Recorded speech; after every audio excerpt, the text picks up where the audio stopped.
நல்லவர்கள் கூடும்போது நன்மைகளும் கூடி போகும். கண்ணிமைக்கும் நேரம் போதும் எல்லாம் மாறுமே. புன்னகையின் உங்கள் பேர் சொல்லுங்கக்கா. என் பேர் மங்கையர் திலகம். உங்கள் பேருக்குன்னா? என் பேர் முத்துக்குமார். நீங்கள் என்ன பண்ணுறீங்க? நான் வந்து டிவி மாதம் எவ்வளோ சம்பளம்? சரிங்க. பாப்பா என்ன படிக்கிறாங்க? நீ என்ன படிக்கிறப்போ? பாப்பா 1வது ஃபர்ஸ்ட் ஸ்டாண்டர்ட் படிக்கிறீங்களா? சரி, ஓகே. போக போகிறீங்க. சரிங்க. உங்களுக்கு வேறு ஏதாவது வருமானம் ஏதாவது இருக்கா? இல்லை வீடு சொந்த வீடா? இல்லை, வாடகை வீடு. வாடகை வீடு. வாடகை எவ்வளோ? 3000 வாடகை கொடுக்கும். சரி. இப்போ உங்கள் சம்பளம் போக வாடகை எல்லாம் போக சாப்பாடு செலவுக்கு தான் சரியாக இருக்கும் எங்களுக்கு. சரி. பாப்பாவுக்கு இப்போ படிப்புக்கு உதவி கேட்டிருக்கோம்.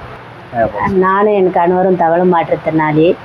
எங்கள் பாப்பா 1ஆம் வகுப்புலேருந்து 2ஆம் வகுப்பு போகிறா. 4000 ஃபீஸ் சொல்லியிருக்காங்க. எங்களுக்கு ஃபீஸ் கட்ட முடியல. உங்களிடம் உதவி கேட்கிறேன்.